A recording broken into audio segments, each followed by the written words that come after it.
media, Sí, por eso. Recording in progress. bueno, ahí está grabando la clase. ¿Qué recuerdan de lo que vimos en la clase pasada sobre cuasicontratos?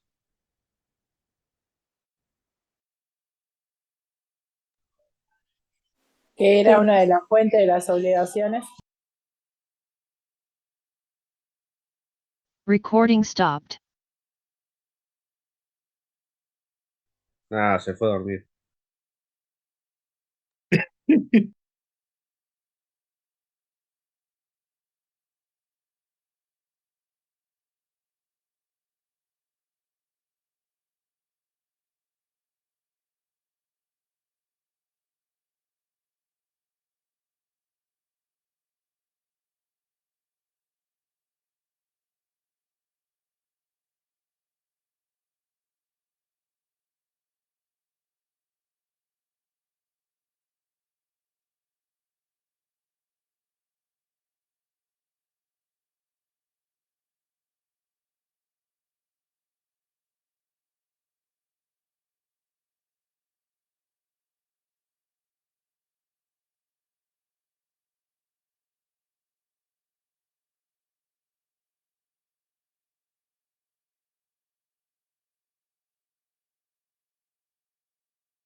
Perdón, se fue la conexión y creo que volvió.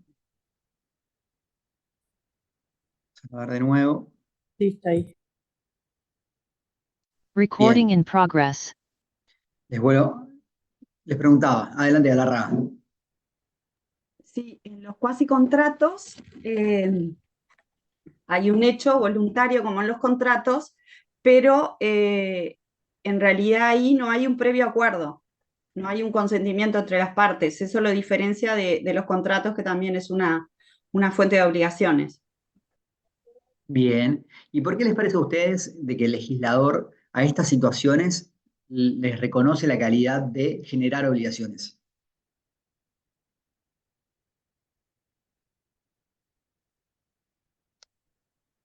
¿Qué es lo que tienen de particular?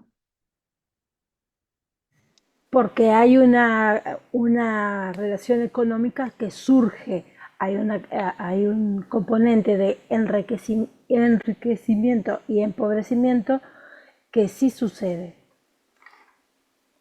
Entonces Bien, eso hay que tutelarlo. bien, ¿qué más? Produce enriquecimiento a una parte en detrimento de la otra. Ujú. Entonces, tratar de solucionar esa situación bajo la ley, ¿no? Bien, Farías. Sí, que en realidad se genera, hay un vínculo entre dos partes, hay esta cuestión de, bueno, se generan obligaciones, pero el hecho de que no haya consentimiento o que no esté regulado por una ley específica hace que tengan que entrar en esta clasificación de cuasi contratos, como para darle un marco jurídico. Bien. ¿Alguien más? Muy bien, sigamos adelante en el repaso.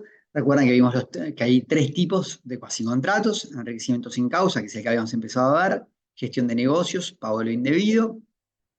Habíamos referido a la bibliografía que regula estos temas, habíamos visto las generalidades de los cuasicontratos, y al inicio, cuando empezamos a ver el enriquecimiento sin causa, señalamos de que, además de ser una regulación específica del instituto, muchos autores la ven como una regulación general de los cuasicontratos, ¿sí? Respecto al enriquecimiento sin causa, habíamos dicho que tiene como característica que se da lugar por un hecho lícito, a diferencia de lo que sucede en la responsabilidad civil, que es un hecho ilícito, que a su vez requiere el empobrecimiento de una persona y el enriquecimiento de otra, ¿sí? Y además un vínculo causal entre ambos elementos, es decir, que la razón por la cual una persona se haya enriquecido obedezca a que otra persona se ha empobrecido, ¿sí? Habíamos dicho de que además, como la propia denominación del instituto lo indica, se requiere que no haya una causa para ese empobrecimiento y ese enriquecimiento, ¿sí? Y dentro de la ausencia de causa, obviamente no puede encontrarse la liberalidad, de la intención de realizar una liberalidad por parte de quien se empobreció, ¿sí? Porque si no, justamente estaríamos por fuera de este instituto. Habíamos hecho referencia que para muchos autores es un instituto de aplicación subsidiaria, es decir, solamente opera cuando no hay otro instituto en nuestro sistema para regular la situación. Habíamos dicho que por enriquecimiento era no solo el aumento del activo, sino también es cuando se evita la disminución del pasivo, ¿sí? Perdón, cuando se logra la disminución del pasivo, gracias a esta situación. ¿Bien? Y habíamos llegado hasta aquí, hasta indemnización imperfecta. ¿Recuerdan? Adelante, Farías. Profesor, pero eso de que alguien se enriquece en desmedro de otro, ¿es para los tres tipos o es solo para enriquecimiento sin causa? Para enriquecimiento sin causa. Entonces, si hablamos de requisitos y causas de los cuasi contratos, nos quedamos solo con que ahí no entra esto de que uno se empobrece en favor de otro. No. Requisitos y causas de los cuasi contratos tiene que ver con que son una fuente de las obligaciones, que son un hecho voluntario de la persona, que se busca la restitución. Sí, en realidad, perdón que te interrumpa, lo que estamos viendo Sí. ahora es el enriquecimiento sin causa, no es la generalidad de los cuasicontratos. Lo que sí referimos es que como hay una regulación más detallada para el enriquecimiento sin causa que para los demás cuasicontratos, para algunos autores este artículo que estamos viendo además nos brinda algunas características generales para todos los cuasicontratos. Ahora cuando veamos cada uno de los otros dos cuasicontratos, vamos a ver qué es lo que se puede entender aplicable de esta regulación a los demás, ¿sí?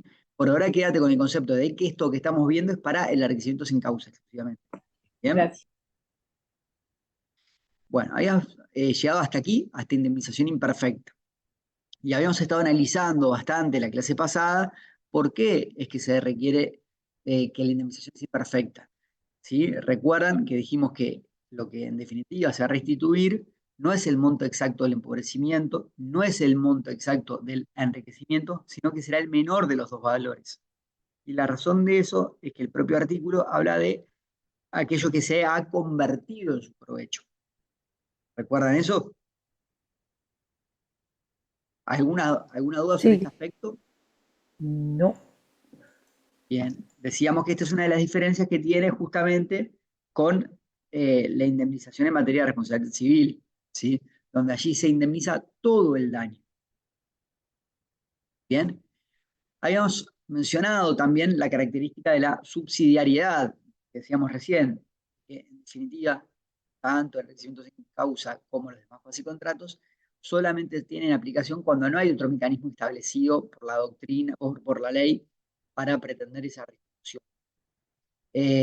Bueno, decíamos que esto es aceptado por la mayoría de doctrina, hay algunas opiniones en contra de esto, ¿sí? En Uruguay nos surge esta característica de nuestro texto legislativo, por eso es una creación doctrinaria, en Argentina sí surge, ¿bien? Y dentro de los autores que están en contra de este requisito de la subsidiariedad, o sea, que aceptan que siempre se puede aplicar este instituto, aun cuando el sistema nos brinda otras opciones, encontramos a Jaime Verdader y Gerardo Cafera. ¿Bien? Acá hicimos un repasito de lo que vimos la clase pasada sobre enriquecimiento sin causa. ¿Alguna duda sobre esto?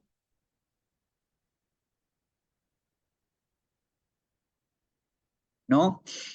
Yo les decía que la gran trascendencia que tiene el aplicar el enriquecimiento sin causa por fuera de la subsidiariedad es si además de eso llegamos a aceptar que sea aplicable a las situaciones de hecho ilícito.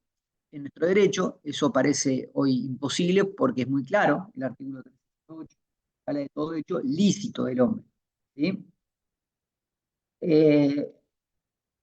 Pero en otros derechos, yo les hablaba en particular del derecho brasilero, sí se acepta la aplicación inclusive a las hipótesis de hecho ilícito, y allí el enriquecimiento sin causa opera como una herramienta que acompaña la responsabilidad. En la responsabilidad lo que buscamos es solamente resarcir el daño, pero si producto de un hecho ilícito, quien accionó ilícitamente generó más riqueza, ¿sí? Y puede en un sistema donde solamente se aplica el enriquecimiento sin causa para los hechos lícitos, allí quien obró ilícitamente generando más riqueza podrá conservar esa riqueza. En cambio, en sistemas como el brasilero, por ese excedente de esa riqueza, ya ahí no aplicaremos la responsabilidad civil, donde solamente se busca indemnizar el daño, sino que aplicaremos el enriquecimiento sin causa por el exceso para intentar recuperar ese enriquecimiento obtenido en forma ilícita. Tenemos dos participantes que levantaron la mano, a ver, veamos. Primero Farías.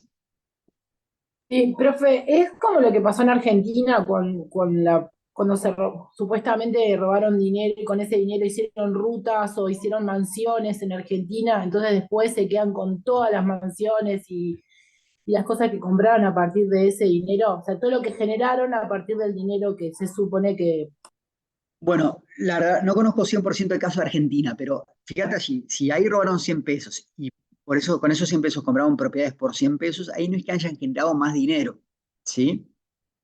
Distinto es, por ejemplo, el ejemplo que yo les ponía en la clase pasada, donde yo utilizo un bien tuyo y produzco, genero más riqueza a partir de tu bien, ¿sí? Por ejemplo, yo ingreso a tu campo y en tu campo organizo un remate, ¿sí? Si yo hubiera tenido que pagar por el alquiler de tu campo, me hubieras cobrado 100 pesos. Es decir, el empobrecimiento que tú tuviste fue 100 pesos, que es lo que yo no te pagué por no haber acordado contigo y haberme metido a prepo. ¿Bien? Pero por haber organizado un remate, yo ahí no solo cobré las entradas, vendí animales, tuve mi renta, ahí lo que hice fue generar una renta, en definitiva, que supera los 100 pesos. Generé una renta de 300 pesos. ¿Sí? Es decir, ahí no es que usé 100 pesos tuyos y con esos 100 pesos compré bienes por 100 pesos, mantuve la riqueza, sino que generé más riqueza. Esos 300 pesos que yo generé, ¿sí? Me permiten indemnizarte a vos, ¿sí? Pagarte los 100 pesos, no te puedo pagar más de 100 pesos a título de indemnización. Ya van a estudiar, cuando dan responsabilidad, una de las características del civil es la indemnización integral, la reparación integral del daño, ¿sí? Solamente te puedo pagar el daño que tú tuviste y no más que eso, porque si no te estaría enriqueciendo. Entonces, ¿qué pasa? Yo con mis 300 pesos que gané, te pago tus 100 pesos, pero me sobran 200 pesos. A todos nos rechina de que quien operó ilícitamente pueda retener en su bolsillo 200 pesos obtenidos de una forma ilícita, ¿sí? Y nosotros, con nuestras herramientas en materia de responsabilidad civil, no podemos reclamar también esos 200 pesos porque ya implica un exceso del daño. Yo no estaría indemnizando el daño, y la responsabilidad civil es solo para indemnizar el daño. En sistemas como el brasilero, por esos 200 pesos de exceso, podríamos aplicar el enriquecimiento sin causa, que tiene algunas diferencias de regulación también, y ahí decir, bueno, ese enriquecimiento que tú obtuviste a juicio mío, dámelo a mí, ¿sí? Hay otro elemento que es muy común en el derecho anglosajón, que quizás ustedes vean el año que viene, cuando estudian responsabilidad, es el daño punitivo. Esto es un instituto que, bueno, que viene desde hace siglos con diferentes nombres, pero hay un ejemplo bastante icónico, que es el del Ford Pinto, ¿sí? El Ford Pinto es un vehículo, un modelo de Ford, que cuando ya estaba en el mercado, ya mucha gente lo tenía, lo utilizaba, se descubrió que cuando recibía un choque de atrás con el señalero prendido a la derecha, en un porcentaje muy alto de los casos explotaba, ¿sí? Y generaba daños obviamente a los ocupantes. La Ford hace todo un estudio económico y se da cuenta que avisar eso, quitar el auto del mercado, con además el daño reputacional que eso implicaba, tiene un costo de 100 pesos, imaginémonos, ¿no? Y sin embargo, dejar el auto, no decir nada, ¿sí?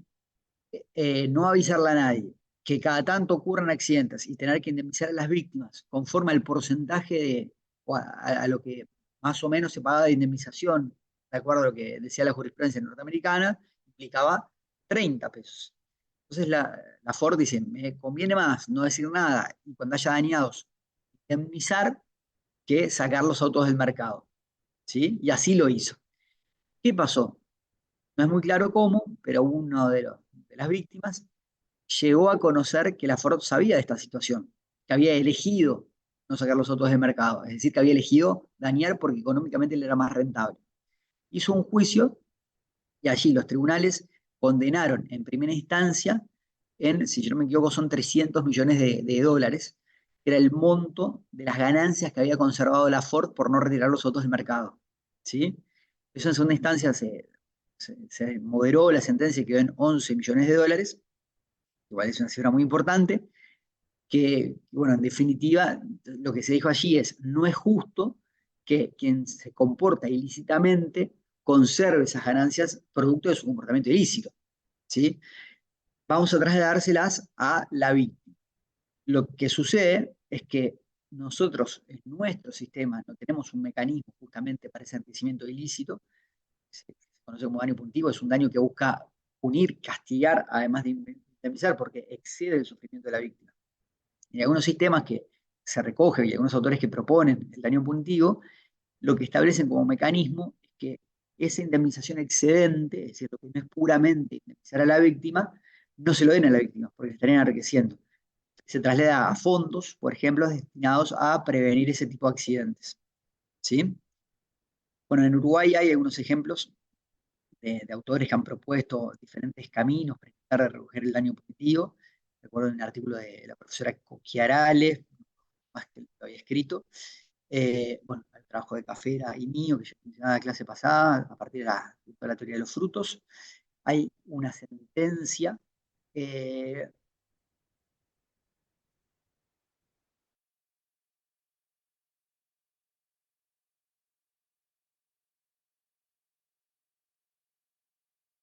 ¿Se cortó?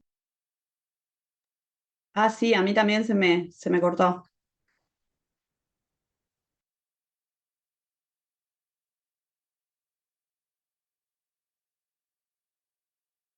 Recording stopped.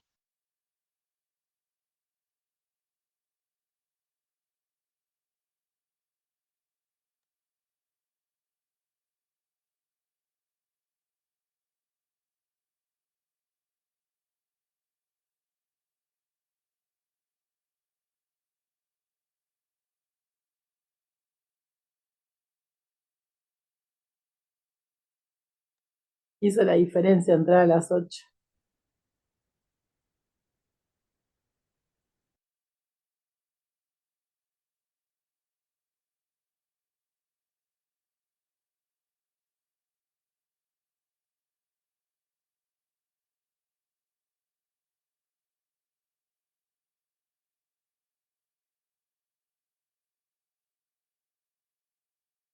Estamos los estoicos, no llegamos a 100, ¿no?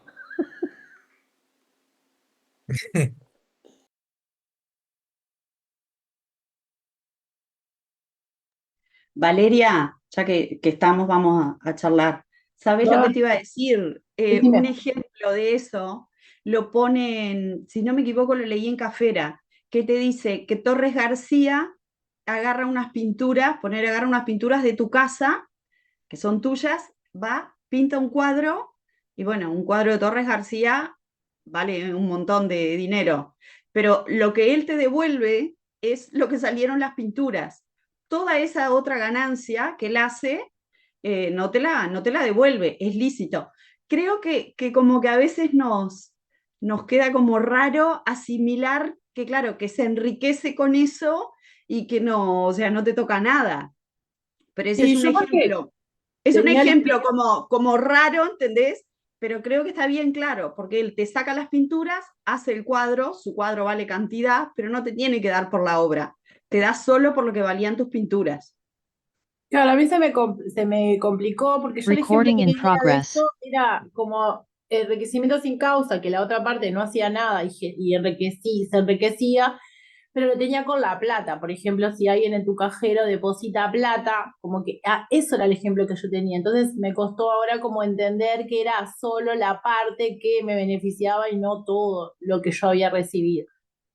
Pero Por ya eso te se digo, ha estamos desconectado. procesando. ese ejemplo de Torres García me parece que es como clarísimo. Es, obviamente que es ilógico, no te va a sacar unas pinturas Torres García, pero hace el cuadro y todo eso que él gana, o sea, no es tuyo, solo el valor de las pinturas que después te las devuelve. Es como raro asimilarlo porque nos parece que no, que hay que compartir esa ganancia, pero bueno, la figura es así. Sí,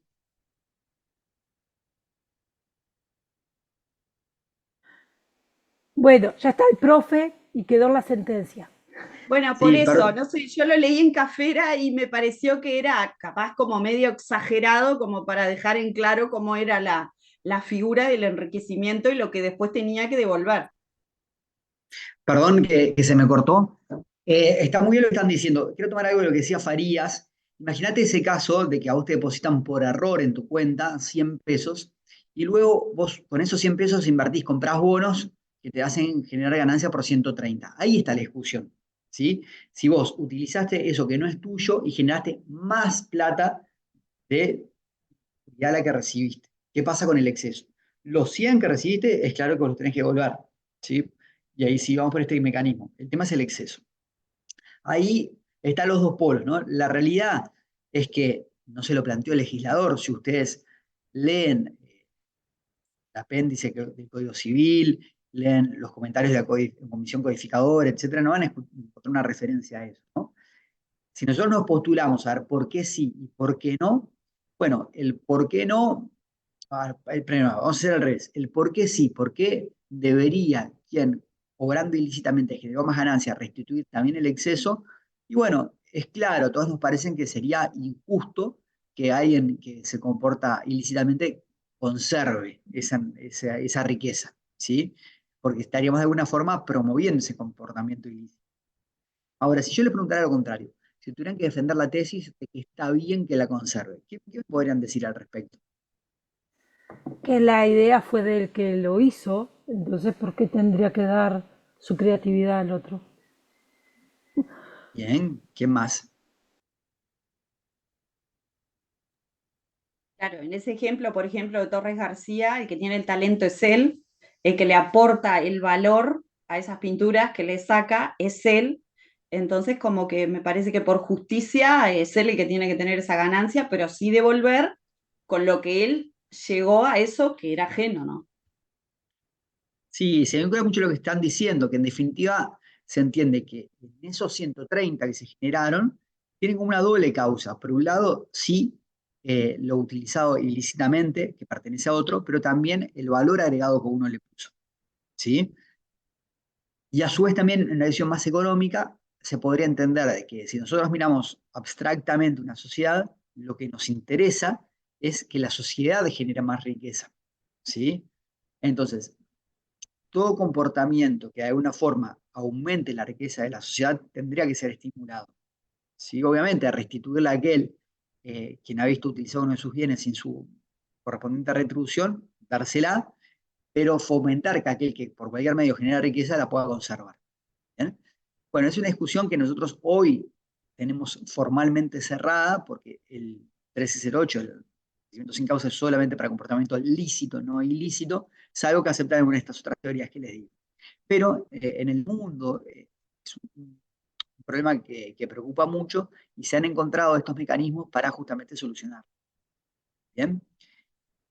Yo busqué, la clase pasada les mencioné que habíamos invitado hace 2 o 3 años, no me acuerdo de memoria, a ese especialista brasilero, que nos habla muy bien español, se llama Arthur Nogueira, a hablar sobre su libro, su tesis, que justamente se vincula a este tema. Y bueno, no llegué a identificar la clase, pero no sé, quizás alguno la logró encontrar. Si es así y le puede decir a los demás, genial. ¿Bien? Bueno, seguimos adelante. ¿Alguna duda sobre esto? ¿No? No, perfecto, gracias. Bien. Fíjense, un ejemplo, no sé si lo mencionamos en la clase pasada, donde se utilizaba mucho históricamente el enriquecimiento sin causa, era antes de la ley de concubinato, para regular la situación de los concubinos. Imagínense, dos personas formaban una relación de pareja, pero no se llegaban a casar. ¿Bien? Tenían hijos, imagínense, por tomar el ejemplo más tradicional, que sucedía, el hombre es el que salía a trabajar, generaba riqueza, la mujer se quedaba en la casa criando a los hijos, y con el dinero que generaba el hombre trabajando iba comprando bienes, pero siempre a su nombre. ¿Sí? Un día se disolvía esa relación de pareja y la mujer se presentaba a reclamar justamente por esa riqueza. Decía, mira, en la medida en que yo me quedé criando a nuestros hijos en común, te hice un favor a vos, porque vos también tenés la responsabilidad de criarlo. ¿Ah? Al yo hacer eso, no salí a trabajar, yo no generé riqueza, yo me empobrecí, y el hecho de que yo hubiera asumido toda esa carga de llevar la casa adelante, llevar los meses adelante, permitió que tú te enriquecieras. ¿Por qué? Porque vos no tuviste la necesidad de hacer eso te permitió trabajar más, y como trabajaste más, generaste más riqueza. Entonces, en definitiva, esos bienes que tú has adquirido responden a el enriquecimiento que tú tuviste por ponerse a trabajar más, que se debe a que yo me empobrecí, que yo no pude salir a trabajar para criar a nuestros hijos en común. ¿Sí? Eso es un hecho ilícito, ¿sí? No hay un comportamiento ilícito de ninguno de los dos. Yo no intenté, no pretendí tener una liberalidad sobre esto, por lo cual pido que me indemnices, que me restituyas. Ya, ¿sí? Ese era un instituto muy utilizado antes de la ley de concubinato. Luego, con la ley de concubinato se entiende que ya hay una causa, ¿sí? Dice, bueno, hoy por hoy, al estar la ley de concubinato, automáticamente, si las partes no dicen nada y se comprueba que hay un concubinato more uxorio, ya lo van a estudiar ustedes, pero básicamente es que haya una convivencia de plato, lecho y techo, se decía, o sea, que vivan juntos en definitiva, por un periodo de 5 años, desde el día 1 que empezó la relación, se puede pretender que la persona que adquirió bienes o generó activos le dé una indemnización al otro conforme al aporte que haya hecho el otro. ¿Sí? No es como en el matrimonio, que es mitad para cada uno de los bienes gananciales, acá es conforme al porcentaje de aporte que haya hecho cada uno. Pero en definitiva hay reconocimiento. ¿Bien? A pesar de la ley de concubinatos, ha habido tendencias de intentar de aplicarlo cuando ustedes saben que para el matrimonio se puede resolver la separación de bienes, ya sea por capitulaciones matrimoniales antes del matrimonio y por vía judicial una vez que ya están casados, ¿sí? Para esas situaciones se pretendía aplicar también al regimiento sin causa, pero generalmente la doctrina lo rechazaba. Decía, no, mirá, acá no hay por qué aplicar este instituto porque las propias partes quisieron regular ese régimen de bienes entre ellos de esta manera, con una separación, ¿sí? Y lo mismo en materia de concubinato. Es decir, bueno, si las partes optan por una separación de bienes en el concubinato, hay una decisión de las partes de que lo de cada uno sea de cada uno, ¿sí? Pero bueno, era un ejemplo donde se utilizaba muchísimo este instituto. ¿Alguna duda sobre el enriquecimiento sin causa? ¿No?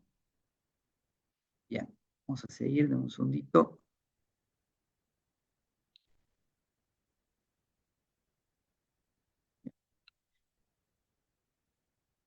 Vamos con la gestión de negocios.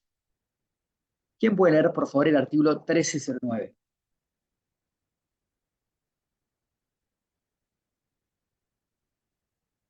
¿Algún voluntario? Lo leo, profe. Bien. 1309. Sí. El que se encarga de la agencia o administración de los bienes o negocios ajenos sin mandato ni conocimiento del dueño está obligado a continuar en su encargo con todo lo ajeno o dependiente hasta su conclusión o hasta que el mismo dueño o interesado se halla en estado de proveer por sí o bien hasta que pueda proveer sus herederos en caso de que muriese aquel durante la referida agencia. Las obligaciones del agente oficioso son las mismas que la del mandatario. Perdón. Bien. ¿Quién me puede explicar este artículo?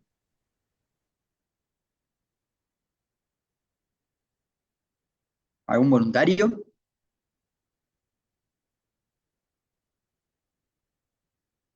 A ver, ¿qué nos dice? Que la persona que se entrometió a manejar, por ejemplo, alguien que se fue a otro país y quedó la casa y el vecino se mete a decir, bueno, te la alquilo, te la mantengo limpia y todo lo demás, lo va a hacer hasta que se den las otras condiciones para cesar de hacerlo. Aunque no tenga, y lo tiene que hacer con diligencia,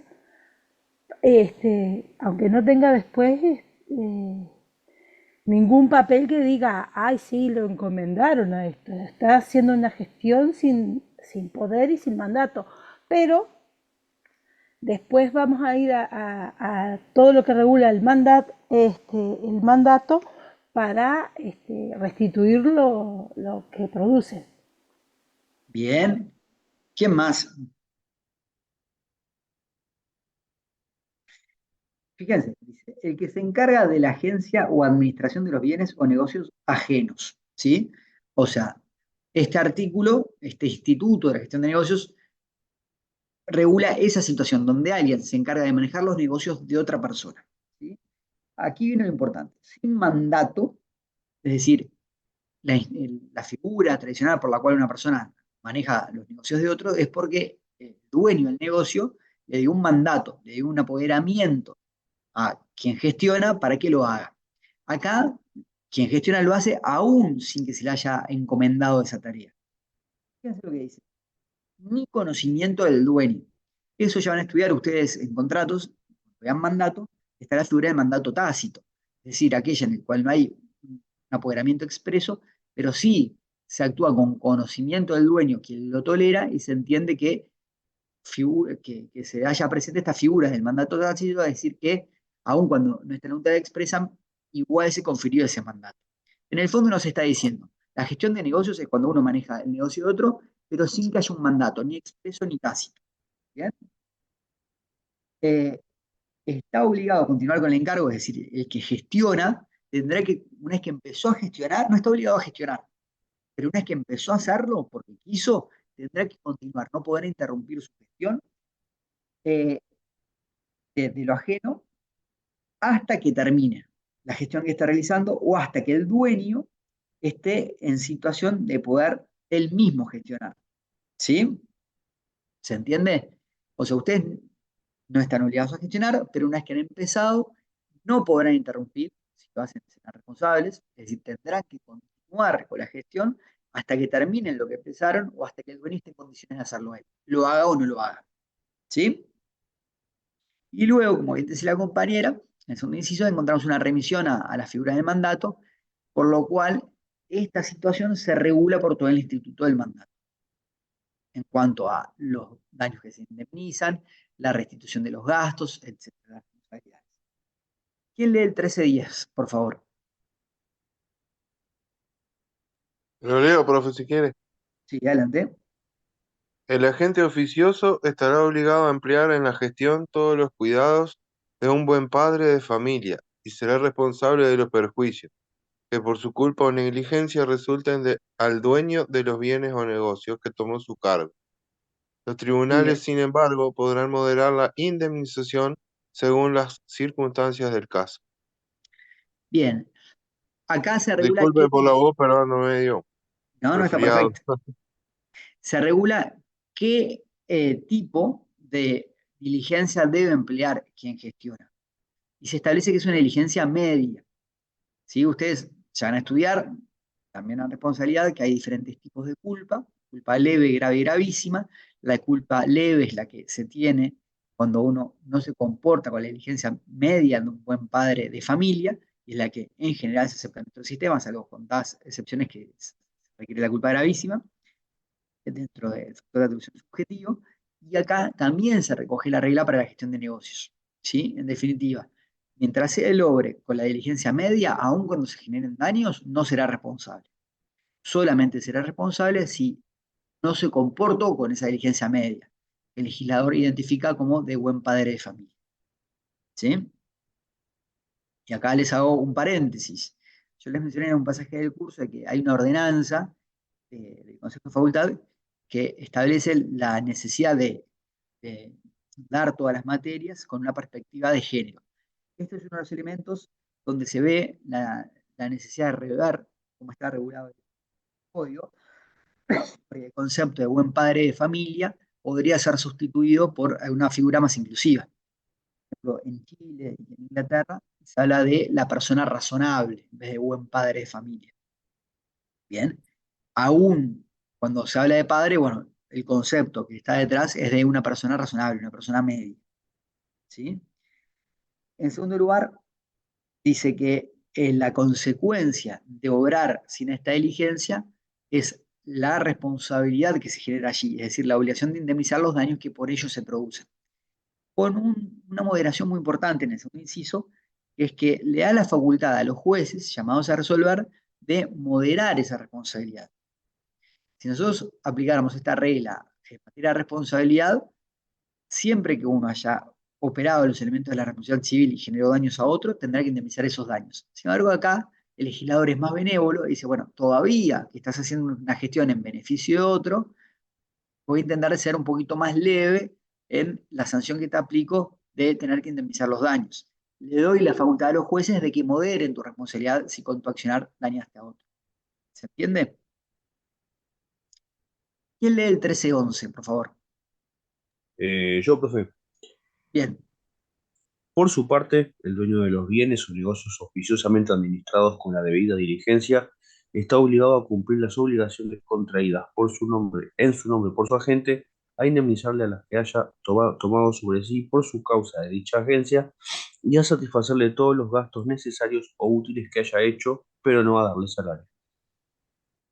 Bien, ¿qué me puede explicar este artículo?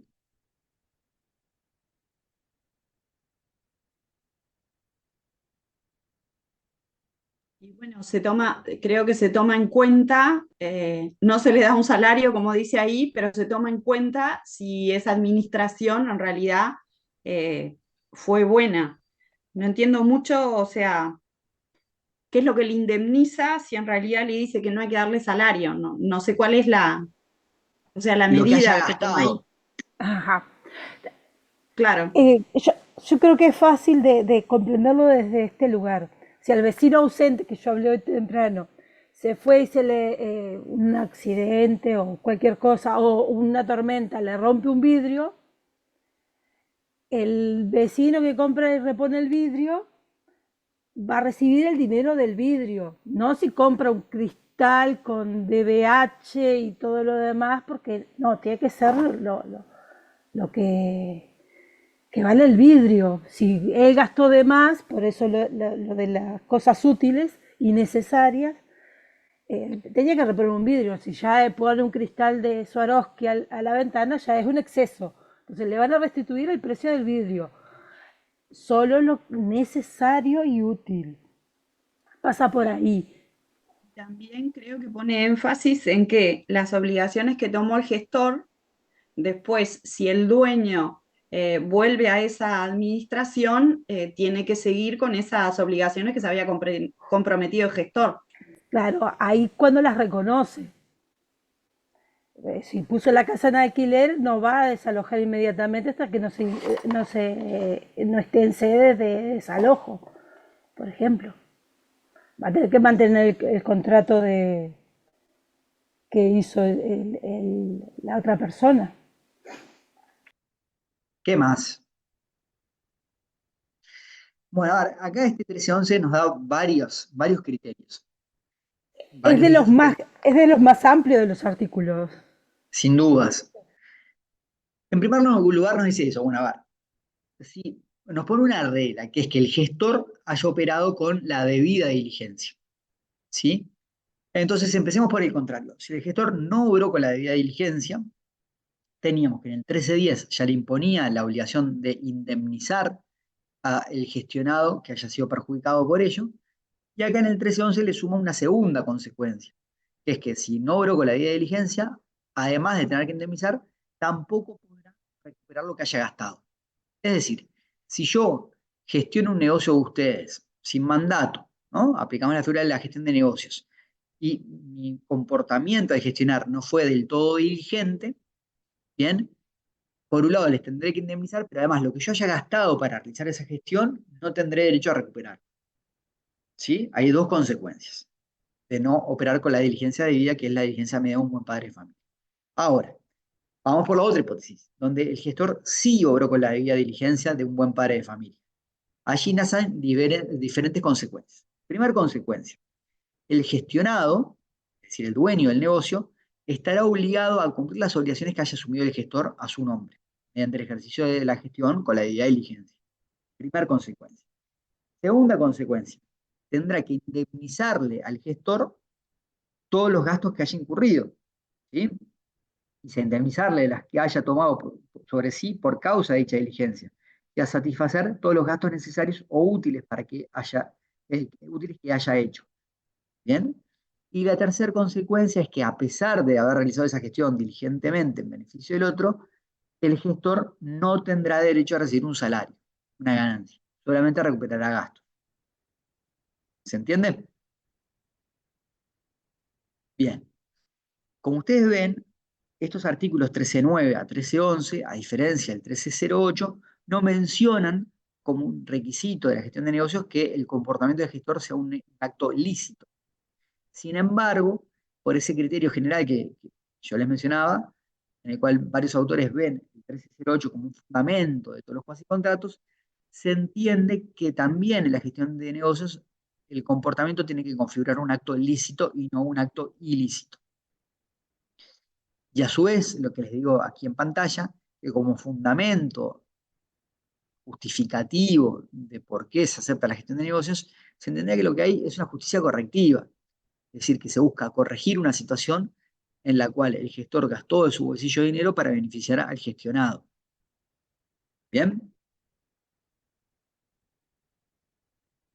Aquí veamos algunos de los elementos característicos de esta gestión de negocios, que es de los 3 cuasicontratos es el menos utilizado. Yo, bueno, no sé si los demás profesores, si están acá, les ha tocado alguna vez enfrentarse a uno. Yo en mi vida profesional jamás me ha tocado enfrentar una situación de gestión de negocios. Bueno, un solo caso he tenido. Bueno, en primer lugar, ¿en qué consiste la gestión? ¿Sí? Se señala que la particularidad que tiene Ecuador contratos es que esa gestión implica un hacer, una actividad del gestor, no un dar. ¿Sí? En segundo lugar, dijimos que se requiere que haya un desconocimiento del dueño. No solo que el dueño no haya dado un mandato, ¿sí? Le haya dado un apoderamiento al gestor para realizar eso, sino que aún sin darlo, tampoco conociera la situación. Porque si la conociera, ahí es donde entraría a regular el mandato tácito, según dijimos.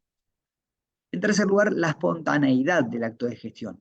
Es decir, que frente a una situación de hecho, sin un convenio previo, sin una obligación de hacerlo por parte del gestor en forma previa, entre el gestor a realizar esa actividad por motus propio. ¿Sí? Si bien el PC09 nos habla de que se encarga de la agencia o administración de los bienes, la doctrina ha entendido que no solo opera aquí para la administración, en puridad también los actos dispositivos quedan regulados por la gestión de negocios. ¿Sabe la diferencia entre actos de disposición o administración? Los de disposición sería, por ejemplo, una venta. Los de administración es, por ejemplo, si arriendo ese bien y voy recibiendo una ganancia, pero la disposición creo que son cosas que salen del patrimonio del dueño. Exactamente. Por administración entendemos aquello que en puridad implica gestionar, manejar un patrimonio, pero sin alterarlo, es decir, sin que haya elementos que sean extraídos o incluidos en el patrimonio, simplemente intentar de hacer que lo que está genere renta. En cambio, la disposición implica cualquier alteración de ese patrimonio, es decir, porque se graba un bien, porque se enajena, porque se adquiere un bien. Aquí, en un concepto amplio de gestión, se entiende que se aplica este cuasicontrato tanto para los actos de administración como de disposición. En segundo lugar, se ha verificado la discusión sobre si la gestión incluye solamente los actos materiales. Se ha aceptado que no solo son los actos materiales, sino también los jurídicos, ¿sí? En puridad, justamente lo que es propio de un mandato, realizado pero sin el mandato. En cuanto al conocimiento, hemos referido a que excluye el mandato tácito, que está regulado en 2053, inciso 3. ¿Quién lo puede leer, por favor?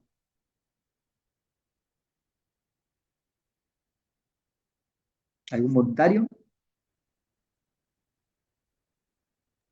¿Cuál dijo, profe? El artículo 2053, inciso 3.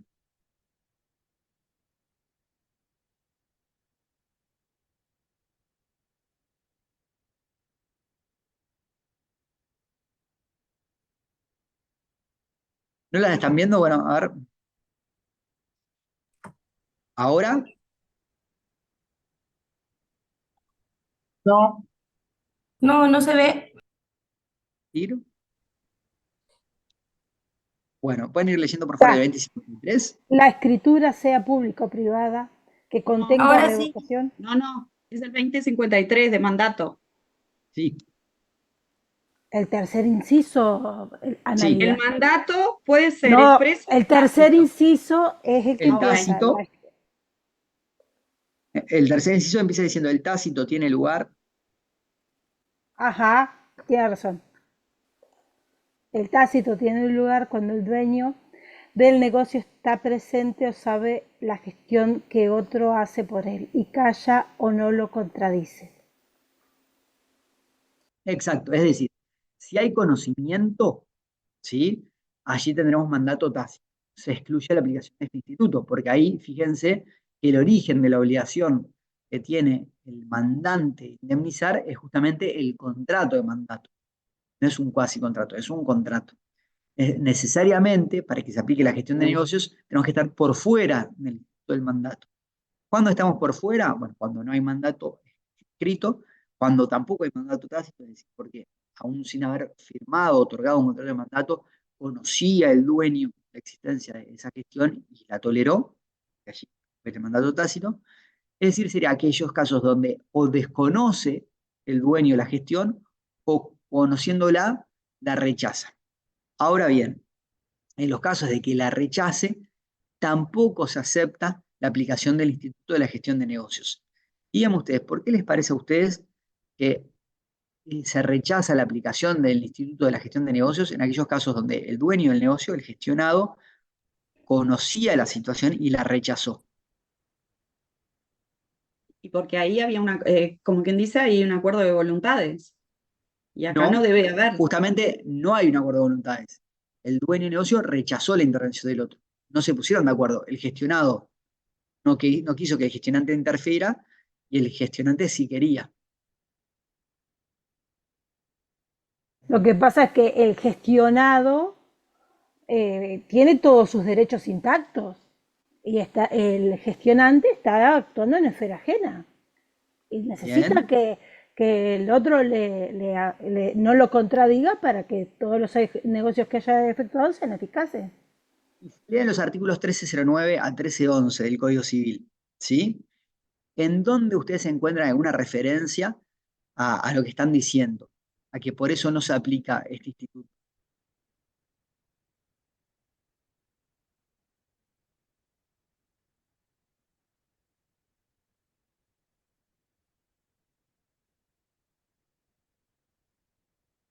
Vamos a hacer una cosa, los voy a separar en subgrupos, les voy a dar 10 minutos para que analicen este aspecto, ¿sí? Y en 10 minutos volvemos a ver quién me puede responder. Concretamente, entonces, la pregunta es, ¿por qué en aquellos casos donde no hay mandato, ¿sí? El dueño del negocio conoce la intervención del gestor, pero rechaza, no está de acuerdo con que el gestor intervenga? Entonces, la figura es, ¿por qué en esos casos no podemos aplicar la figura de gestión de negocios? ¿Sí? Y la respuesta está leyendo los artículos 1309 a 1311 del Código Civil. Voy a generar los grupos.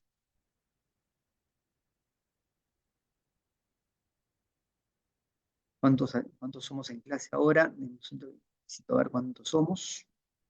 98. 98. Bien.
¿Alguien me puede repetir los artículos desde el 1308 al 1311, no?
¿Pueden reiterar la pregunta?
Pero según el 311 está obligado él a cumplir las prohibidas,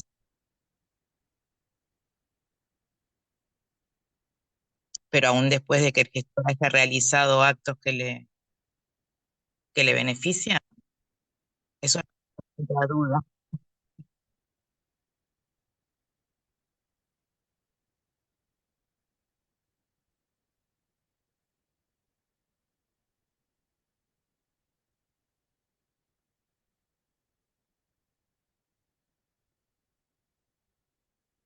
Claro, pero la persona ya realizó las diligencias en sus bienes.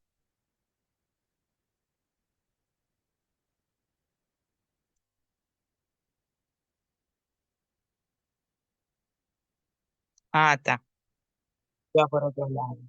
Si el DNI rechaza la gestión porque no se puede aplicar. Está.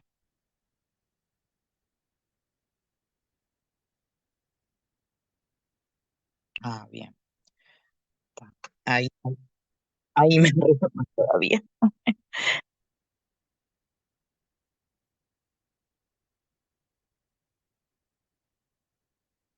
Claro, entonces se agarraría. Claro,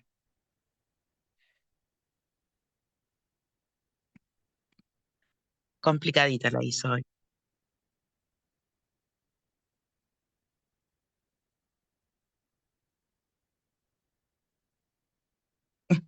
Bueno, gracias.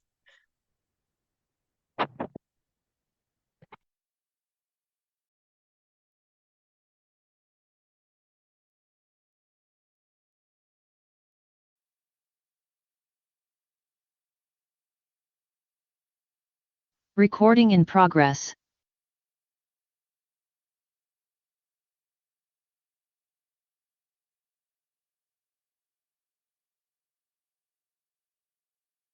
Bien, ahí cerré la sala para grupos pequeños.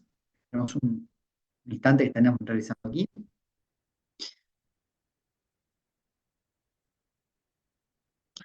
Bien, ¿qué me pueden decir? ¿Qué han concluido?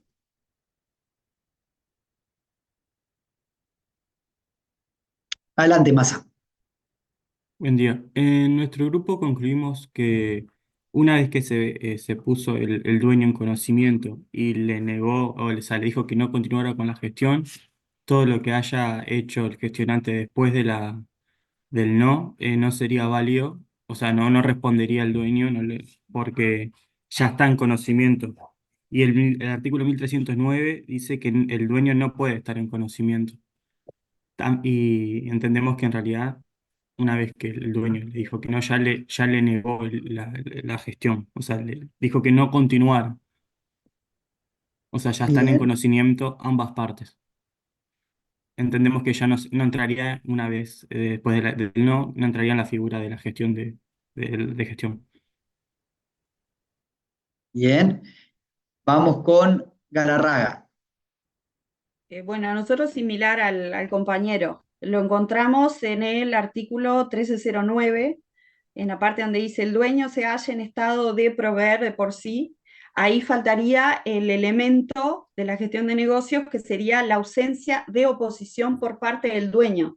Entonces ahí ya faltaría ese elemento, no se daría la. Bien, Farías. Sí, si la pregunta es ¿por qué no procede este instituto de la gestión del negocio en caso de que el dueño se entere? Es porque el artículo 1309 dice sin mandato ni conocimiento del dueño. Entonces lo que planteamos era un ejemplo que tenía que ver con que si solamente se enterase que yo le estoy haciendo determinado trabajo, que nosotros nos estamos haciendo cargo del bien, y nos dice que sí, hay un contrato, hay un acuerdo de voluntad.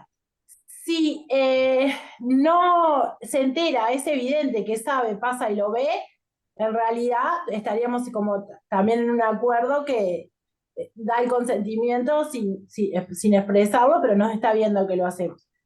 Entonces no tiene que haber ningún tipo de señal que sepa que lo estamos haciendo para que después nosotros podamos reclamar lo que gastamos por concepto de la gestión. Si no sería gastar, que nos devuelva como una indemnización o no sé, nos metimos en algo que no era para habernos metido y aparecerán otras figuras. Bien, Álvarez. Sí, bueno, yo en realidad no entendí mucho cómo era la modalidad del grupo, en realidad creo que estaba solamente yo y otro compañero más, pero no había entendido bien cómo era la modalidad, así que bueno, pido la disculpa del caso primero, ¿no?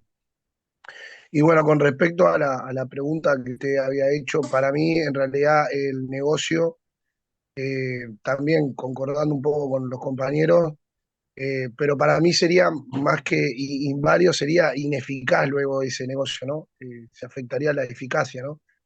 Puesto que en realidad el negocio puede existir cuando de manera tácita, es decir, sin existir ningún tipo de acuerdo primero entre el gestionante y el dueño de la cosa, ¿no? Sería, ¿no? Eh, Cuando luego de que empezó a hacer las gestiones, tiene que concluirla y eso, cuando en realidad después el dueño de la cosa no aceptaría algo, ese negocio no se terminaría de formar y lo que se afectaría ahí sería la eficacia del negocio, ¿no? Para mí, ¿no? Bueno, sería eso. Bien, de la Cruz. Nosotros en mi grupo llegamos a la misma conclusión que decía Valeria, que, o sea, que sería gestión de negocios en tanto el dueño no, o sea, no conoce que nosotros no estamos haciendo cargo de su terreno, vamos a decir, o de su bien. Una vez que él conoce o entra en conocimiento y, o sea, y nos deja seguir haciéndonos cargo, sería que él nos da, tipo, está de acuerdo y sería un acuerdo de voluntades y dejaría de ser un cuasicontrato. Acosta.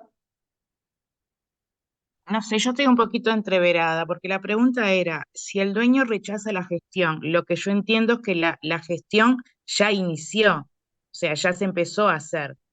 Si la rechaza, ya entraríamos en el 1311, donde el dueño no, ¿cómo es? No está obligado a cumplir con las obligaciones contraídas en su nombre. Por eso no entiendo por qué dice que no se puede aplicar este instituto si ya la gestión se estaba haciendo, porque si no, ¿qué rechaza el dueño? No puede rechazar algo, o sea, uno no puede rechazar algo que no se hizo. Por eso estoy un poquito entreverada. Bien, ahora vamos a eso. ¿Quién más? ¿Qué otro subgrupo?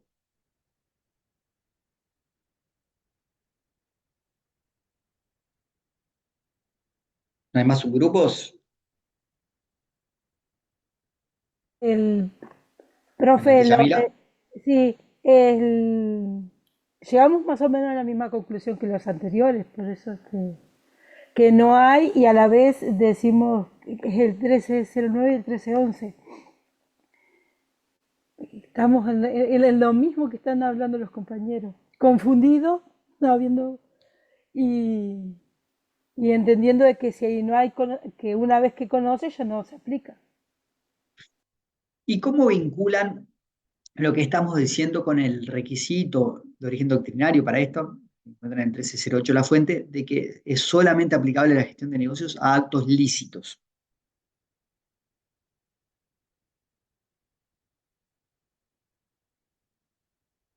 ¿Puede repetir la pregunta? ¿Sí? El caso que yo les planteo, ¿no? De que una persona gestiona el negocio de otro y el dueño del negocio, o sea, el gestionado, se opone, rechaza la intervención, ¿sí? ¿Cómo vinculan esa situación con el requisito de que se aplica la gestión de negocios solamente a los actos lícitos? Adelante, Farías. Porque si lo rechazara sería apoderarme de cosa ajena o hacerme cargo de cosa ajena sin el consentimiento de la persona. O sea, no, yo me imagino que si la persona me dice que no me haga cargo de su gestión y yo decido hacerme cargo de su gestión, implica apoderarme en alguna forma de sus bienes, de sus pertenencias, y eso sería ir en contra del derecho, de lo lícito.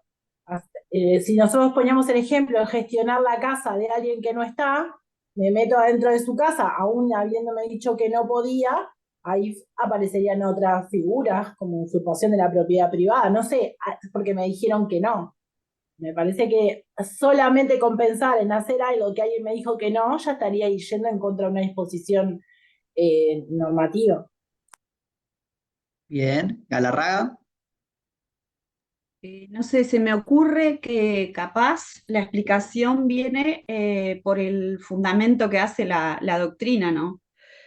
Yo estuve leyendo que Peirano, por ejemplo, dice que tiene un fundamento de carácter social solidario y Cafera lo lleva por el lado de la justicia correctiva, que es la prestación de un servicio para otra persona, pero con efectos conservatorios.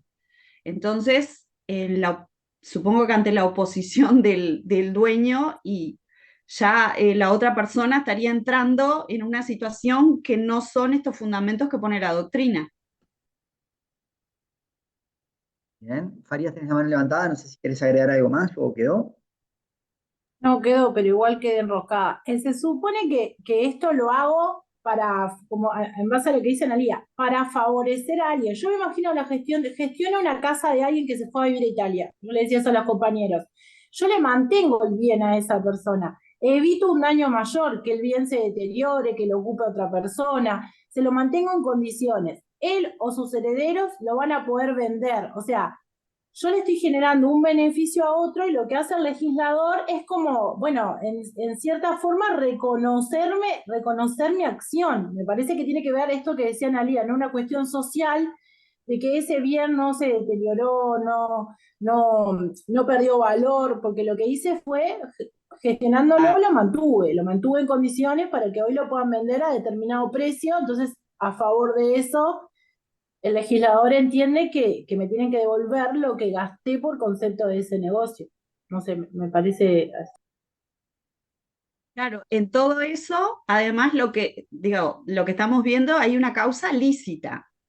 Ya, si la causa, o sea, la intención del gestor pasa a ser diferente, ya ahí estamos en otro ámbito que con la causa ilícita deja de ser un cuasicontrato. Bien, permítame hacerles un comentario, dos comentarios. El primero, por alguien que escribía en el chat recién de que si obra ilícitamente es nulo. No confundir la nulidad con la ilicitud, ¿sí? Nosotros afirmamos que algo es nulo o no según cumpla los requisitos de validez de los contratos, ¿sí? Perfectamente puede cumplir esos requisitos de validez, ser un negocio válido, no obstante lo cual ser algo ilícito, ¿bien? De hecho, el comportamiento que estamos calificando nosotros acá como lícito o ilícito no deriva de que el negocio que da fuente a ese comportamiento sea válido o sea nulo, ¿sí? O sea, son dos conceptos diferentes con diferente regulación. En el caso que estamos viendo, se vincula lo que dijimos, lo que uno de ustedes dijo antes de que hagamos la separación en subgrupos. Si alguien obra en contra de la voluntad del dueño del patrimonio, está invadiendo el patrimonio ajeno contra su voluntad. Y esa invasión del patrimonio ajeno es ilícita. Entonces allí ese comportamiento del gestor, en tanto ilícito, no puede ameritar la aplicación del Instituto de la Gestión de Negocios, que requiere por definición un acto lícito. ¿Entiende? Esa es la clave. Bien, vamos a volver a compartir la pantalla. La pantalla compartida, un segundito.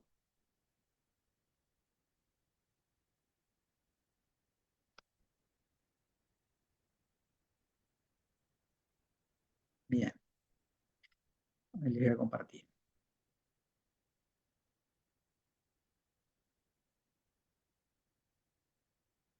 Ahora sí.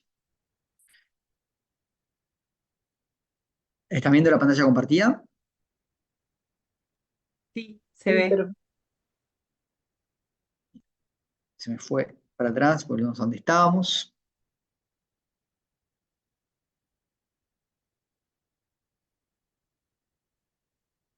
Bien, hasta acá habíamos llegado. Razap, levantaste la mano.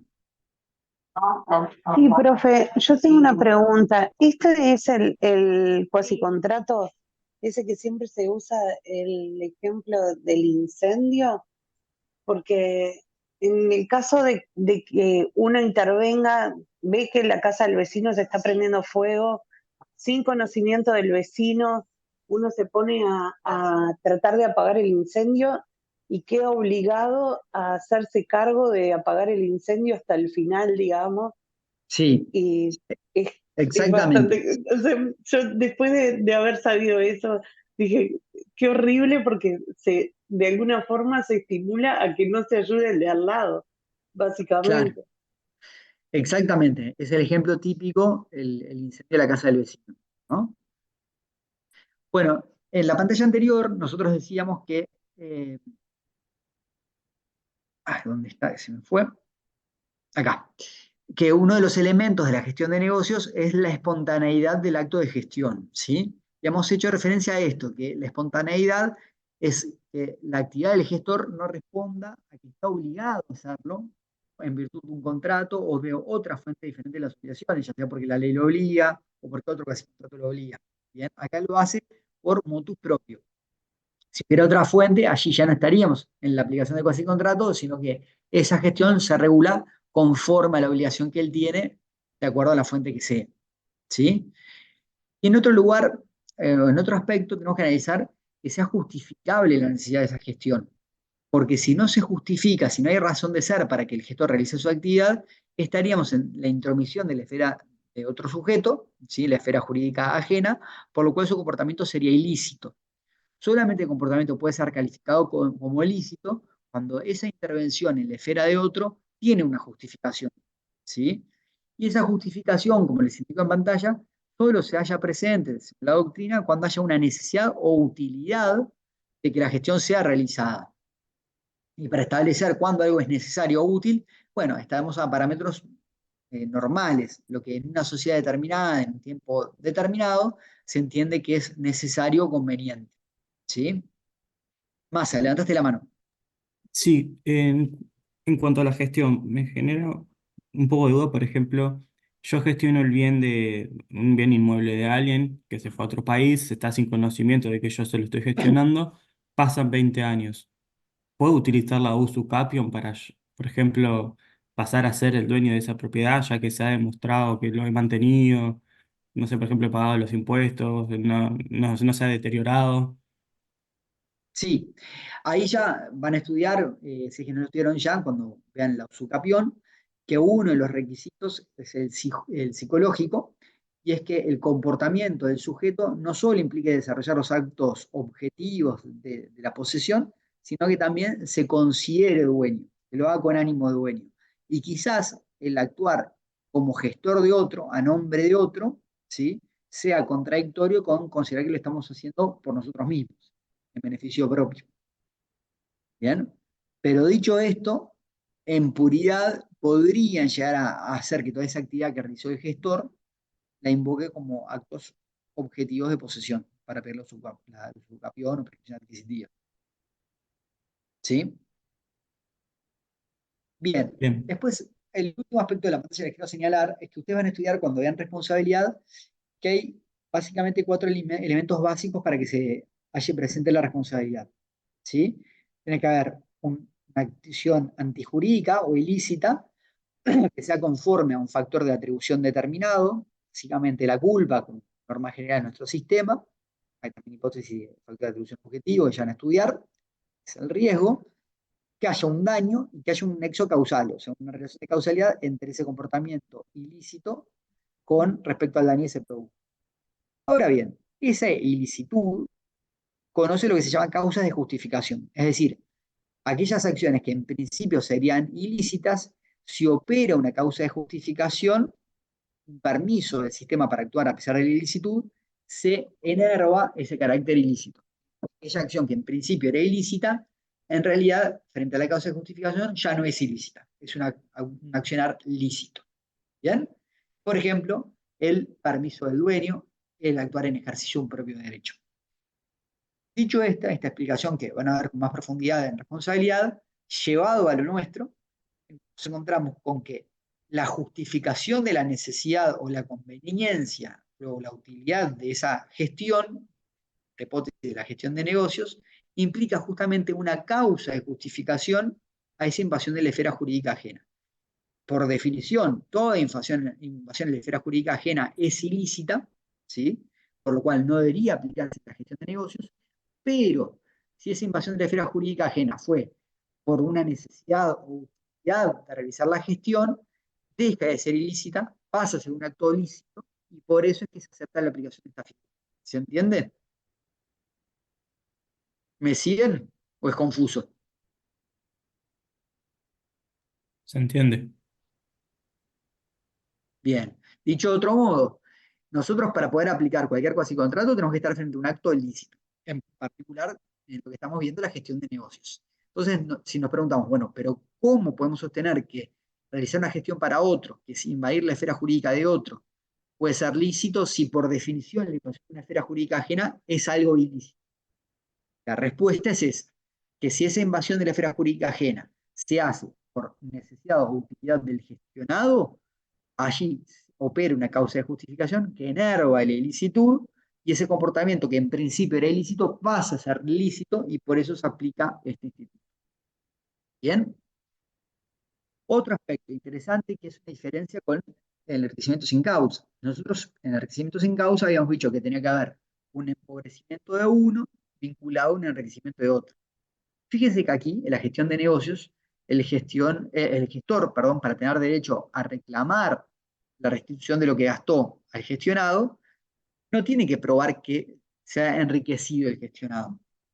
Basta con que él haya gastado dinero, haya tenido gastos. ¿Sí? ¿Entienden la diferencia? ¿Sí o no? Sí, Por ejemplo, sí. no sé si podría ser el caso de, como que decían, está basado en una necesidad útil, y acá capaz que sería la parte de un vecino que vacuna a su ganado porque hay una peste y vacuna al del vecino, y algunos animales igual mueren. Pero como ahí está la actitud útil que hizo hacia el otro, tal vez corresponde que a él se le devuelva eso que lo hizo por solidaridad solo, ¿no? O sea, el valor de las vacunas. Sí. Fíjense lo siguiente, si nosotros aplicamos la figura del enriquecimiento sin causa, si yo gasté 10, ¿sí? Pero el otro solamente se enriqueció en 3, ¿cuánto tengo derecho a reclamar bajo el enriquecimiento sin causa? 3. 3, porque 3. solamente lo convirtió en su provecho, nos dice el 1308. En cambio, la gestión de negocios, como el legislador no nos incluye como requisito que haya habido un enriquecimiento del gestionado, ¿sí? Lo que yo puedo reclamar es la totalidad de lo que yo gasté. O sea, ahí no me importa que le haya hecho evitar perder dinero por 3, por 10 o por 1000. Lo único que se mira es cuánto gastó el gestor. Si gastó 10, recuperará 10. Es un instituto que resulta ser más beneficioso para el gestor que el enriquecimiento sin causa. ¿Sí? Recuerden que aquí el requisito que sí se aplica es que solamente se tendrá derecho a restituir lo gastado en caso que el comportamiento haya sido diligente. Si el comportamiento no fue diligente, por más que haya gastado mucho dinero, no podrá haber restituido lo que gastó. ¿Se entiende? Pero dijimos que hay como esa diligencia puede ser evaluada, o eso que usted dijo que como que se puede considerar. Yo le ponía a las chinas el ejemplo de me hago cargo de cortar el pasto, y Sí. en eso de cortar el pasto corto un cedro de 100 años, ¿no? Que generó un daño, supongamos. Pero fue sin querer. ahí pierdo la posibilidad de Lo cobrar. que pasa es que estás confundiendo dos aspectos. Un aspecto es el gestor tiene derecho a que le devuelva lo que gastó, ¿sí? Siempre y cuando haya obrado con diligencia. ¿Bien? Un aspecto diferente es que si le causó daños al gestionado, tiene que indemnizar los daños que le causó. Allí, para los daños que el gestor tiene que indemnizar al gestionado, es que el último inciso del 1310 establece que los jueces tienen la facultad de moderar esa indemnización. ¿Sí? Pero nosotros acá estamos viendo un aspecto diferente, no es la indemnización que el gestor le tiene que dar al gestionado, sino el derecho del gestor a que el gestionado le resarza lo que haya gastado. ¿Se entiende? Ok. Bien, Es como lo que yo hablaba hoy temprano del vidrio de la ventana si se rompió. exactamente. Sí, Se resarza el valor del vidrio, no lo... bien. Dicho esto, otro de los aspectos que mencionamos es que una vez que se empieza la gestión se tiene que terminar, o por lo menos realizar hasta que el gestionador esté en condiciones. ¿Sí? Esté en condiciones que de hacerse cargo de la gestión. Bien. Esto que nos puede rechinar por lo que decía la compañera, entonces, ¿para qué voy a ayudar a apagar el incendio de un vecino si una vez que me meto estoy obligado a seguir hasta el final? ¿No? Ahí es que la doctrina ha hecho esfuerzos para intentar de moderar esta regla del legislador que parece demasiado dura. Aquí encuentran, por ejemplo, los que han leído en Cafera, esa referencia, ¿no? Que esta obligación de continuidad solo es para la tarea concreta que está realizando, ¿sí? No a todo el negocio del dueño. Por decir algo, si ustedes tienen un campo y yo un día veo, no sé qué, el ganado de ustedes se escapó y lo que hago es meterle ese ganado para dentro de su predio, ¿sí? Eso no quiere decir que yo tenga que gestionar la totalidad de la administración de su campo. Fue solamente esa tarea concreta, que era meter ese ganado que se había escapado, punto. Claro, ¿Se no entiende? barrearlo para siempre. No para siempre ni a realizar otras tareas de gestión. No vacunar el ganado, no evitar que se mezclen, no sé, machos con hembras, no que no te coman algún cultivo determinado, ¿no? Es solamente esa actividad concreta. Y esta regla que enuncia Cafera se entiende desde esa perspectiva, ¿no? Una interpretación de que es demasiado dura la regla del legislador, de que todavía que uno está haciendo un favor, lo obligan a seguirlo hasta el final. Adelante, Galarraga. Sí, yo creo que con esos ejemplos que usted estaba dando, que se dan en la realidad, pero nadie va y reclama nada, o sea, es como que acá en Uruguay, por ejemplo, me parece que podríamos decir que eso es una gauchada. Entonces, claro, nos es difícil asimilar la figura porque uno no la lleva a la práctica. No sé en qué caso se podría dar, pero los casos, por ejemplo, que estamos dando, uno no va y cobra eso, ni pide que lo resarzan por una actitud solidaria que uno tiene y lo encuentra normal hacerlo.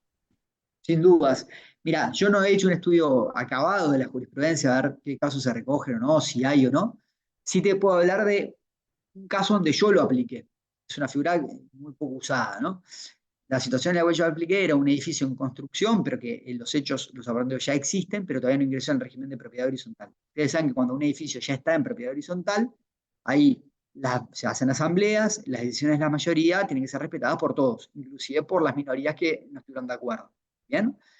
Pero cuando un edificio aún no ingresó en el régimen de propiedad horizontal, hay regímenes para ingresar según la ley aplicable, pero en muchos de los casos es porque aún no tiene el final de obra, ¿sí?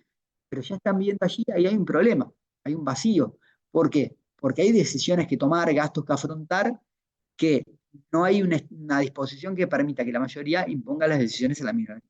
¿Sí? Imagínense, nosotros convivimos en un edificio, ¿sí? Cada uno en su apartamento, que todavía no está en propiedad horizontal, y tenemos un jardín, hay que cortar el pasto. Sin embargo, no todos están de acuerdo en contratar un jardinero, o hay que realizar tareas de mantenimiento, y no todos están de acuerdo con eso. No hay un sistema legal que en ese sistema de prehorizontalidad en Uruguay establezca cómo regular esas situaciones. ¿Sí? Bueno, yo tenía un caso en el cual dos de las unidades de un complejo muy grande no están participando para nada, ni siquiera es que decían si están de acuerdo o en desacuerdo, sino que no se pronunciaban, pero había que arreglar el edificio, había que pagar gastos comunes, había que pagar, no sé, la luz de los pasillos, el jardinero, diferentes cosas, el administrador. ¿sí? Entonces ahí la discusión era, bueno, ¿cómo hacer para que esos gastos que pagan algunos después le puedan reclamar su cuota aparte a los demás? ¿Sí? Uno de los mecanismos por los cuales yo fui es justamente por la gestión de negocios. ¿Bien? Pero sí, Ahora son situaciones pensando muy... en unos casos de condominios, claro, ahí sí. Digo, no los tenía Estando, porque, claro, uno vive en el interior y esos casos no se dan. Ahora entiendo mejor, sí. claro, lo que pasa es que en una situación de condominio, o sea, que ya estés en copropiedad horizontal, ahí vos ya tenés una causa. Esa obligación de contribuir los gastos ya proviene de una causa anterior, que era uno de los elementos que vimos. ¿Se acuerdan? Miren, vamos a ir para atrás. Acá, que la espontaneidad de la actividad del gestor, ¿sí? Esa actividad del gestor no puede ser por un contrato o otra frente de las obligaciones. En estas hipótesis que yo les manejo, ¿sí? No hay nadie que esté obligado a contratar al jardinero, al administrador o a pintar. Es una actividad espontánea. ¿Bien? A ver, tenemos dos personas que levantaron la mano. Massa, adelante. Sí, quería preguntarte si podías dar un ejemplo o como para visualizarlo. Cuando el 311 dice que se está obligado a cumplir las obligaciones contraídas en su nombre por su agente, o sea, cuando ostento la representación legal y voy a contratar, porque entiendo que es necesario para la gestión, eh, a la otra parte, ¿cómo yo manifiesto que soy representante legal de X persona? O Bueno, sea, lo que pasa es que de hecho no sos representante legal. pero según el 1255 sí, por lo que entendí. ¿Por qué? Eh, el contrato celebrado a nombre de otro porque no tenga su representación voluntaria o legal y refiere al artículo 1311. Ah, pero que no tenga su representación voluntaria o legal. Claro, pero eso yo entiendo que la tengo, que tengo la representación legal porque soy el gestor. No, justamente el gestor actúa sin representación. Eh, claro, capaz que está mal expresado y por eso yo lo entendí así. Sí, Claro, no hay una representación porque no hay ningún contrato o algo firmado, pero que voy y hago el contrato si fuera el gestor. exacto. Vos actuás como gestor, pero sin tener representación. Si tuvieras representación, no sería gestión, por lo que digamos recién, no estaría Claro, la espontaneidad del acto. Lo que tú estás haciendo, ese contrato que estás firmando, lo estás haciendo en cumplimiento de tu obligación como representante. ¿Entendés? claro. Acá necesariamente vos no sos representante, no estás obligado a hacerlo y lo haces igual. ¿Sí? Bien. Y ahí, en base a eso, vas y, imagínate, vamos a poner un ejemplo que es lo que tú me pedís. Vos tenés un campo y yo estoy en el campo de al lado. A vos se te escapa el ganado. ¿Sí? Muchos bichos, yo no estoy en condiciones solo de ir y juntarte todo el ganado. Entonces contrato a peones para que me den una mano en juntar el ganado y echarlo de nuevo para dentro de tu campo. ¿Sí? Yo estoy haciendo contratos, estoy realizando contratos con esos peones para eso. ¿Bien? Yo no estaba obligado a hacerlo, porque no era ni tu representante, ni tenía ninguna obligación de fuente alguna que estableciera que yo debía, si se te escapan los animales, incluirlos de nuevo en tu campo. Y sin embargo lo hice espontáneamente. Lo que yo haya gastado, sí, en pagarle a esos peones, tengo derecho a que tú me lo restituyas, mediante la aplicación del Instituto de la Gestión de Negocios. ¿Sí? Y también, capaz, por lo que entiendo del 1311 no quedaría yo como en la posición del deudor de la obligación que haya hecho con los peones, porque dice que está obligado a cumplir las obligaciones contraídas en su nombre por su agente. O sea, No, en no me realidad quedaría claro. ahí es al revés. Claro, yo soy el que hago la gestión, tú sos el gestionado. Vos como gestionado, si yo actué de buena fe, con la buena diligencia, la diligencia como padre de familia, vos frente a los peones estás obligado a cumplir la obligación que yo asumí de pagarles. Eso sí estaría Sí, bien interpretado. sí, correcto. Bien, gracias. ¿Bien? Bueno, entonces dijimos que, la obligación que asume el dueño es, como hemos dicho, respetar las obligaciones que asumió el agente y también neutralizar el empobrecimiento de la gente, es decir, todo lo que haya gastado de la gente, restituírselo. Pero no todos los gastos, solamente aquellos que puedan ser calificados como necesarios o útiles. ¿Sí? Estos diferentes tipos de gastos están muy bien regulados en materia de arrendamiento, que ya van a ver, ¿sí? Donde se establece que el propietario está obligado a realizar los gastos necesarios o útiles, pero no los superfluos. Acá, sucede lo mismo, si el gestor hiciera gastos que no pueden ser calificados como necesarios o útiles, no tendrá derecho a que se los restituyan. ¿Sí? Solamente los necesarios o útiles que estén en relación con la gestión. ¿Bien? ¿Hasta acá hay una duda? ¿No? No.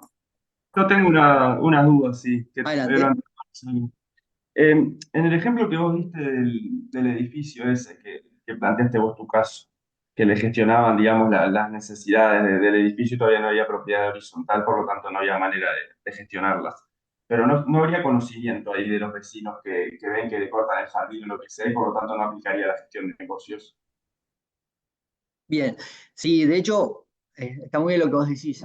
Y yo en mi demanda, ahí lo que planteé es que estamos frente a una situación, es más complejo, ¿no? Pero no lo quiero mezclar.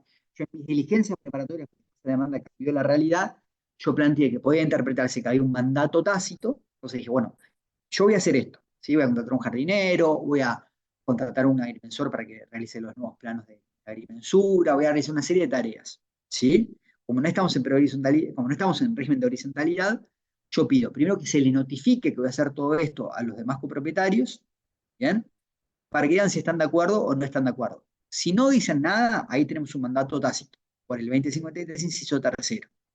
Si el juez entendiera que no hay mandato tácito, por lo que sea, opera la gestión de negocios. ¿Sí? Pero estoy de acuerdo contigo que podría interpretarse que el conocimiento implica un mandato tácito. Bien, y una segunda pregunta, con respecto a que necesitamos que sea justificada la intervención del gestor y decimos que hay dos propiedades de eso, que es que sea necesaria o útil. Entiendo lo de que sea necesario, pero no tanto lo de que sea útil. Para una interrupción, son dos aspectos diferentes. Primero, que la gestión sea necesaria. ¿Sí? Después, los gastos que se indemnizan es solamente los gastos necesarios o útiles. ¿Bien?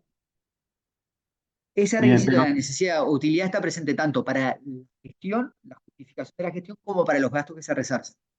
Sí, perdón, sigue adelante. Bien, implica que se tienen que dar los dos, entonces, no que se den indiferentemente uno o el otro. Uno o el otro, indiferentemente. Bien, ahí apunta mi pregunta. En el caso de que no sea necesario pero útil, por ejemplo, alguien se va y yo le hago un parrillero en su casa y cuando vuelve le pido que me lo pague. Yo lo hago diligentemente, no incurro en gastos innecesarios, pero en definitiva es útil, pero es innecesario y de repente ni siquiera es perseguido por esa persona. Bueno, ahí no me animo a darte una respuesta contundente. ¿Por qué? Porque si bien la gestión puede ser entendida como útil, el gasto en sí podría ser superfluo. ¿Sí? Podría decir, bueno, a ver, en realidad puede ser necesario, no sé, gastar en agua para apagar un incendio, pero hacer un parrillero es algo que, bueno, hacer el parrillero y no pasa nada, ¿no? Entonces, quizás no por el concepto de necesidad de utilidad, pero sí por el concepto de qué gastos se resarcen y qué gastos no, podría entenderse que no es un gasto resarcible. Bien, gracias. Pero es discutible el punto. Depende de la interpretación de quien tenga que resolver. ¿Bien? Gracias. Bueno, son y 39, si les parece, hacemos una pausa de 10 minutos y seguimos. ¿Sí? Volvemos y 50. Bárbaro. Ya pueden marcar asistencia, les aviso, que yo marqué. Ah, genial, ya me fijo, entonces, gracias. Dale, gracias.